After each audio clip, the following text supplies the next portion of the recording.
Meus amigos, olha, muito obrigado pela companhia, muito tumultuado aqui. Daqui a pouco nós da 20, PB, coordenado por conta de bola, tá? Grande abraço e até mais. Prazer, mais uma vez, estar aqui com vocês. Renato, dá um oi. Marli, dá um oi. Estamos aqui abrindo o periscope. Olha, aqui o PB agora no periscope dele. Ele no meu, eu no dele. Olha lá. Olha lá, tudo bem? Pronto. Pessoal, olha que bacana, estamos aqui em Manaus. Qual é o seu nome, meu amigão? O Vitor, aqui no restaurante Banzeiro, um querido amigo que vai aqui nos atender com muito carinho. E ele está com isso aqui, eu estou filando um tambaqui, 32,5 kg. Deixa eu mostrar para a galera. Isso é um tambaqui de 32,5 kg, moçada, aqui dentro do restaurante Banzeiro. Vocês vão comer esse tambaqui aqui? O senhor vai comer esse tambaqui? Ele deixar. Ave Maria, né? Um tambaqui desse eu dou no dente. Olha isso, moçada, que maravilhoso, né? A gente tá aqui comendo, tinha dado um bolinho aqui, que no Banzeiro é maravilhoso. Né, Renato, dá um alô pra galera. Fala galera, tô chegando aí, vou chegar explodindo, ainda mais alimentado, ó, chegando já. Ei, Otacílio, olha o doutor Otacílio chegando aqui. Ô, rapaz, que alegria. Tô vendo esse tambaqui aqui, ó, que coisa linda, rapaz. E é verdadeiro tamanho, viu? Tá Isso não é vendo? mentira não, isso aí olha o tamanho dele. é Coisa real, mais linda, rapaz. real. Pessoal, que maravilha, né? Puxa a cadeira aí, cabeça. Estou aqui com vocês mais uma vez, né? Aqui no nosso Periscope, e abri aqui para fazer duas dicas rápidas, bem rapidinhas durante o almoço, para que a gente possa ir avançando no nosso papo com o PB. E aqui rolando esse tambaqui, olha para isso, rapaz, que coisa mais linda, rapaz. E a gente pediu agora aqui um pirarucu, um tambaqui para a gente almoçar, que vai ter um evento bombando nosso aqui em Manaus. Vamos pegar o caderno? Todo mundo, caderninho na mão? Eu vou puxar com vocês uma dica de direito civil e uma de direito administrativo, tudo bem? Então eu quero vocês comigo numa dica de direito civil e numa dica de direito administrativo, maravilha? Então vamos começar com uma dica bem rápida de direito civil, vai ser a nossa dica de número 61, lá do Papo com PB, dica 61, direito administrativo, dica... Não, ali eu botei fora do programa, dica 61, para seguir a sequência. Então, a dica 61, tá certo? Tomem nota, direito civil, a nossa dica 61, tá certo? E daqui a pouquinho a administrativa 62, tudo bem? Vamos juntos? Então, qual é a nossa dica agora? Anota aí, direito civil, incapacidade civil, direito civil, incapacidade civil, direito civil, incapacidade civil, absoluta e relativa. Vamos lá? Direito civil, incapacidade civil, absoluta e relativa. Moçada, a dica é bem rápida, no meio do almoço, para a gente avançar, que a gente tem que dar 300 dicas, correto? Eu prometi a vocês 300 temas que estão caindo em prova. Bom, anotem com carinho aí nos apontamentos de vocês. Hoje, no direito civil brasileiro, e desde que a gente reformou o Código Civil por força da internalização do Brasil, da proteção às pessoas portadoras de deficiências, que não existe mais incapacidade civil absoluta. Não existe mais incapacidade civil por conta de deficiência. A gente não mais fala de incapacidade civil em razão de uma deficiência. A gente diz que a incapacidade civil, ela hoje, absoluta, ela só se dá em razão da idade. Hoje, a gente só vai ter uma pessoa sendo considerada absolutamente incapaz se essa pessoa tiver menos de 16 anos. A gente não trabalha mais com a incapacidade civil absoluta em razão de a pessoa ser portadora de uma deficiência ou de algum transtorno que prive ela do discernimento, da compreensão dos fatos e atos da vida civil. O artigo 3º do Código Civil, que lista as situações de incapacidade absoluta, ele foi modificado. A gente teve revogação de parte do artigo 3º do Código Civil e desde janeiro desse ano, com a vigência do Estatuto que protege a pessoa portadora de deficiência, que a gente só fala agora que uma pessoa é absolutamente incapaz se for em razão da idade. Então leve com você para todas as provas que você fizer de concursos, de exame de ordem, que não se trabalha mais no Brasil com a incapacidade absoluta por critérios ligados à mente, por questões psicológicas, emocionais. Não. Hoje uma pessoa no Brasil, uma pessoa natural, só pode ser considerada absolutamente incapaz se ela for alguém que ainda não completou os seus 18 anos, né? Os seus 16 anos, na verdade, que de 16 a 18, relativa incapacidade. Então a única hipótese de a gente falar hoje de incapacidade civil absoluta é para pessoas que ainda não completaram os 16 anos de vida, que com 16 elas migram para a relativa incapacidade até os 18. Então, se liguem, fiquem espertos, porque a gente não mais fala das hipóteses de incapacidade civil absoluta por questões atreladas ao quê? A uma falta de desenvolvimento mental, a uma carência na compreensão do discernimento dos fatos da vida civil. Então, por exemplo, era muito comum que a gente dissesse que as pessoas que não tinham condições de discernir, não tinham qualquer condição de emitir vontade qualificada, poderiam ser consideradas absolutamente capazes.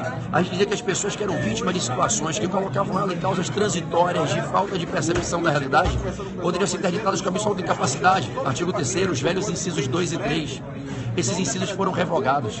A gente não mais fala de incapacidade absoluta, senão pela idade, até os 16 anos, tudo bem? Então, como eu disse a vocês, vai ficar rápida, curtinha, para a gente avançar na nossa pauta. Então, só se fala de incapacidade civil absoluta se for alguém que tem até menos 16 anos. Não mais se falando da incapacidade civil por qualquer questão ligada à mente, deficiência mental, transtorno mental, não leva a uma interdição por incapacidade, tudo bem? Vamos embora.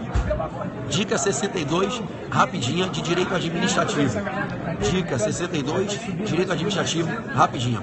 Moçada, é muito comum que as bancas perguntem como é que funciona a organização hierárquica dos órgãos públicos dentro da administração direta. Como é que funciona a organização hierárquica dos órgãos públicos na administração direta? Então a dica 62 é direito administrativo e hierarquia dos órgãos públicos. Direito administrativo e hierarquia dos órgãos públicos. Anota aí no caderno, direito administrativo e hierarquia dos órgãos públicos.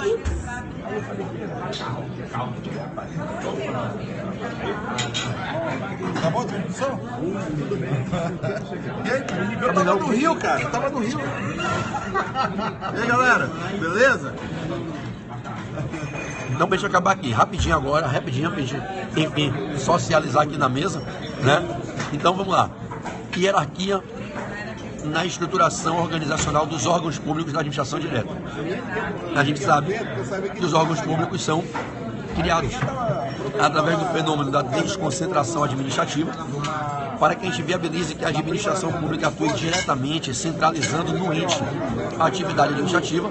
Então, com a desconcentração administrativa se criam os órgãos não são pessoas, não têm personalidade, são centros nos quais se distribuem atribuições, são centros, como diria Celso Antônio Bandeira de Mello, em que se distribuem feixes de atribuições administrativas, e os órgãos públicos são escalonados de acordo com a maior ou menor liberdade que o legislador concede a eles para que possam atuar.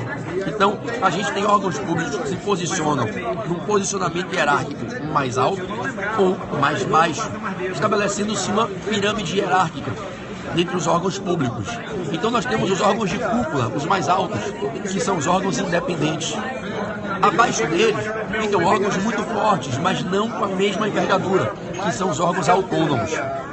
Os órgãos independentes e os órgãos autônomos ficam em posicionamento acima dos chamados órgãos superiores. Os órgãos superiores não são os superiores da pirâmide, eles são apenas chamados de superiores, porque eles são superiores àqueles últimos, que são os subalternos. Mas os órgãos que a gente chama de superiores, eles são inferiores aos órgãos autônomos, que a seu turno são inferiores aos órgãos independentes. Então nós temos um quarteto: independentes, autônomos, superiores e subalternos.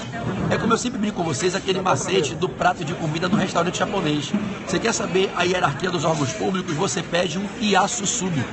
Não é um yakisoba, é um yasu-subi. O prato que você pede é o yasu-subi. Yasu-subi. Independente, autônomo, superior e subalterno.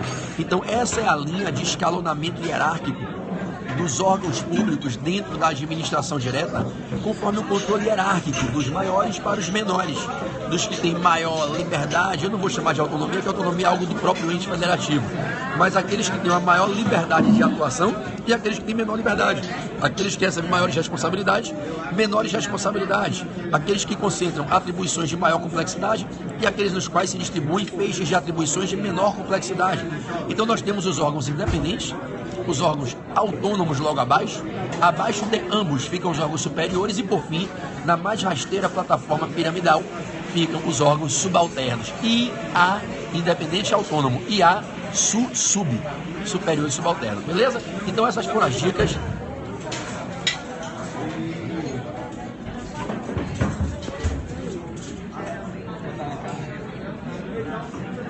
Então essas foram as dicas que eu queria trazer rapidinho na hora do almoço. Dicas 61 e 62 para a gente avançar. Eu vou continuar mais tarde com as dicas 63 e vou caminhando. Eu espero hoje conseguir chegar até a dica 70. Eu prometi a vocês que iria até a dica 300. Só tema que cai em prova. Então, batemos aqui as dicas sobre direito civil e direito administrativo. Tudo bem? Eu acho que foram as dicas 61 e 62. Eu vou conferir depois na pauta, mas acho que foram sim. Né? Eu acho que eu fiz do avião mais duas. Né? Eu fiz do avião duas, fiz uma de tributário, sobre exclusão do crédito, e fiz uma de constitucional. Então, no avião foram as dicas 60 e 61. E agora acho que foi 62 e 63. Tá? Bom, vocês têm acesso aqui no link transmissões. Vocês têm acesso aqui a todas as dicas anteriores, correto? Estão todas armazenadas aí. Eu vou olhar e vou voltar na transmissão anterior. Foi a 63 agora, não foi, Nadia? 62 agora civil e 63 administrativo, correto? A próxima é a 64. Isso, tá? No avião foi 61 no avião foi 60 e 61. Agora 62 e 63. Beleza. A próxima é a 64. Perfeito. A próxima é a 64. Maravilha. Beleza? Estamos juntos. Amo vocês. Muito queridos. Fiquem na paz do Senhor Jesus. Muito obrigado por todo o carinho que vocês têm sempre comigo. Quem ainda não me segue no Instagram, é só seguir @Pedro Barreto, Portal F3. Instagram, @Pedro Barreto, Portal F3, Barreto com 2R e com 2T. @Pedro Barreto, Portal F3 no Instagram. Valeu? Mais tarde eu volto. Hoje eu chego até a dica 70. Beijo grande.